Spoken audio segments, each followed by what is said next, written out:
Hello everyone, my name is Abhishek Jain and through this video we're gonna see how we can automate the login process by using Python-Selenium. So let's quickly jump into the demo part, and before getting started with automating that, let's see what we had developed in one of my video where I just gave how you can set up the Selenium, and for that video I will be providing a link in the description below. Right, so this was the code which we had developed we created in the video where I just gave how you can set up the Selenium on Windows machine, right? So that seems to be working fine, and I explained what all things you need to do to make sure that everything is working fine. Now, when we are hitting that LinkedIn, so we are getting this. So let me just remove that quick so that we just stay there. So if I save it and run this again, so the very first thing which we have to do is first we have to identify, the field like for the login. We know that there would be a user and there would be a password. Then there would be a submit button which we need to hit to just make sure we are able to log into the website of the web application, right? So for that, first we have to identify the elements, right? So identify the elements. We know that the web application or a website, we have a HTML tags, right? And there are a lot of ways through which we can identify the respective field, right? For example, we know that username is something which is going to be a input box for us, right? So that how we can just get or identify the element with that, right? So for that, what we can do is we have to just, so this is the login form which we are going to get, right? So if we inspect that, okay, so that is gonna give us this line, right? Let me just drag it towards left so that you can see it more. And if I just right click on that part, and if I just go to the copy and I just pick the X path, right? We have outer HTML, we have copy selector, the copy JS path, but copy X path is something which is not very frequently gets changed, right?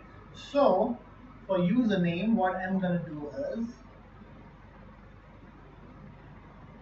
so we can just don't need this because we have, oops. So what we can do, we can just define two variables here. Let's say username xpath equals to, okay. The next one is similarly strict, okay. And if I just try to get xpath, I mean it's completely up to you how you want to design this, right? So I prefer XPath, and if we have a XPath available, then I'll always go for that. But if you have a very specific requirement or you have a very solid reason that you need to identify your field with some other name, that you can also do, because Selenium, supports all these stuff, right? Then the next thing which we need is sign in. So signing in, similarly, we can just go here and do this, right? And if just log in equals to, okay. So this is how we have, now we have XPath to just identify all those fields, right? Now what we need to do, we have a WebDriver, and the driver we have, if you remember, we were just seeing what all elements, what all methods we have which we can utilize to identify, the elements or the HTML tags or the input box and all this stuff, right? So here, if you will see that we have a find element by link test. Similarly, we have this find element by XPath, right? And this is what we're gonna use heavily here, right? So for that, what we're gonna do is driver dot XPath, and then we have to provide,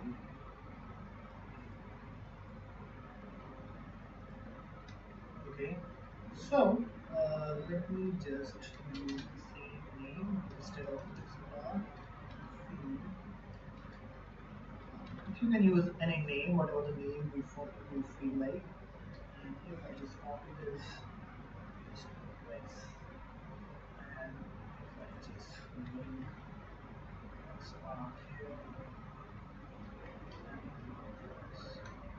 just a naming convention which I always follow whenever I just automate that. Automate by using the Selenium field element, and then here I have to put this. Okay. The next thing is this is the field which actually requires an input like username and the password, right? So you can give a username. Let's say username is test user. Okay. And for password, let's say password equals to one, and this is not the correct password, but now this is the username and password, and I know that if I give this, it will not allow us to log into the LinkedIn because these are not the ones which are actually the real user ID, right, and the password, right? Now the next thing is what we have to do is to just, since we have already identified this, okay, now we need to send. There is another method, send keys. Okay, inside the send keys, you have to give the text which you want to give. So I just wanted to give a username here. Okay, and then for password field, what I'm going to do is I'm just going to use send keys with password. But I really want to just say that if test user 1 and test user 1 by coincidence, if anyone has this user ID and password, it was not my fault. I can just make something a little bit different by hoping that that cannot be a password anymore. Okay, because I want this to be failed. Okay, and the next one is we need to just click on the submit button. And so let's see what happens. Okay, if we run this now.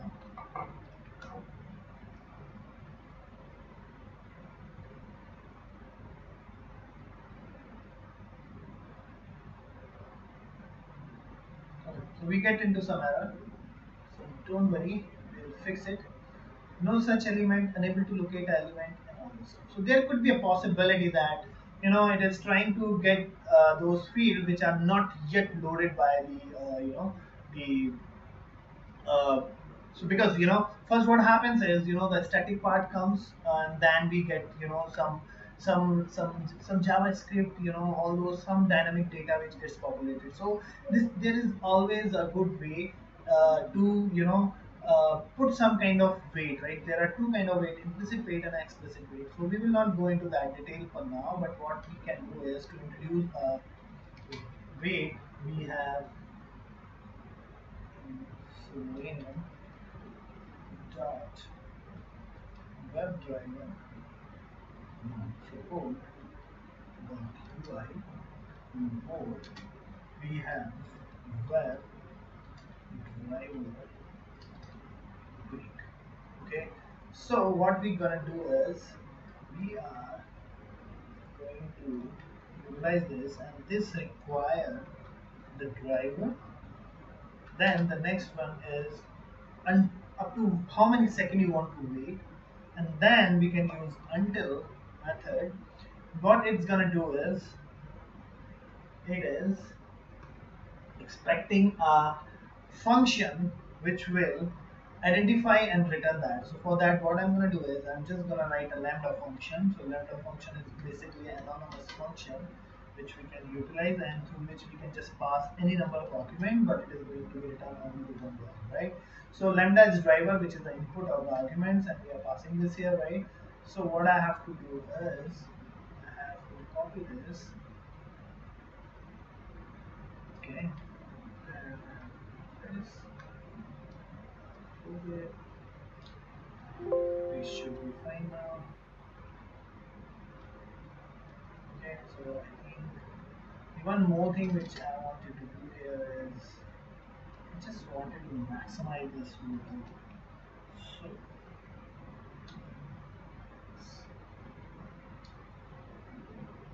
let's see what happens.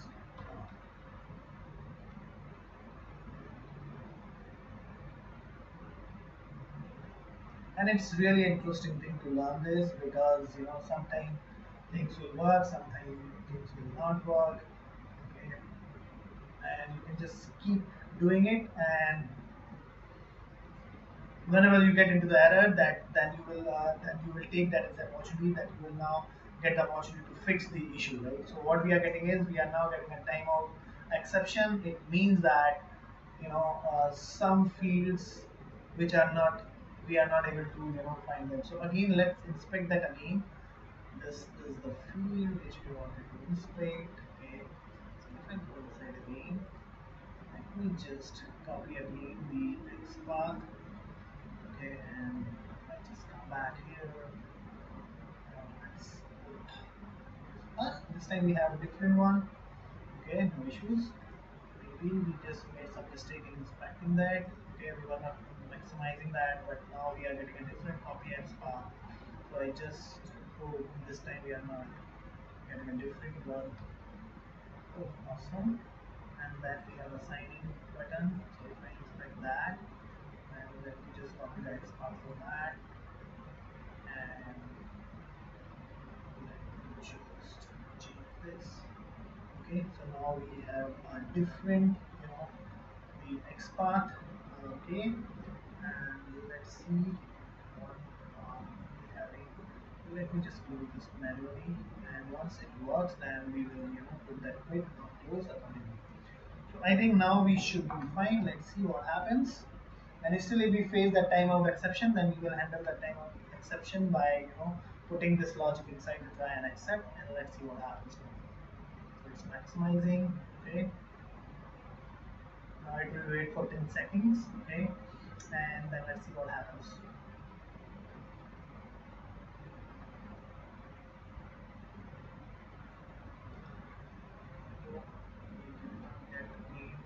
Some problem. Okay, username and Spark, WebDriverWait, lambda.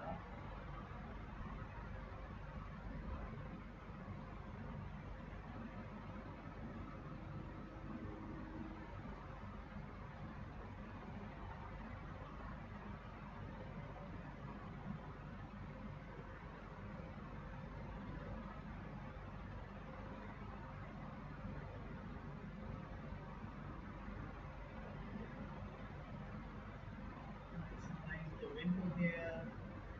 Okay.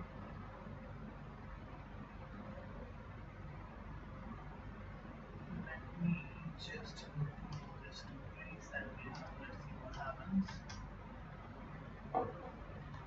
If that is not gonna work, then definitely what I'm gonna do is, I'm just gonna put entire logic in a while, and I can just retry one. Okay. Now it's going a little faster. Yep, test user one. You can see that. Sign in. Okay, so now it is giving me, please enter a valid email address, and that was not the valid email address, and we know that. So it looks like everything is working fine, and that is how you can, identify the fields, and you can just provide the information, right? So now you can pick any website, and you can just, search for whatever the field you want to hit, whatever the value you want to give. But now you have to go read through the documentation and find out what all, the what all, the methods we have inside all the classes and all this stuff, right? So that's it from my side for this video. And if you have any feedback, any suggestion, which you think that might, help me, that might, help you guys to just understand these concepts more clearly and in a simpler way, please feel free to put that feedback and a suggestion, so that I can just incorporate that in my upcoming videos. And as always, thanks for watching this, and stay healthy and keep learning. And one more point, if you really like this video, please give me a thumbs up, and don't forget to subscribe for my channel. And if you feel that these videos can help your friends or any of your group, please feel free to share with them. Thanks for watching this once again.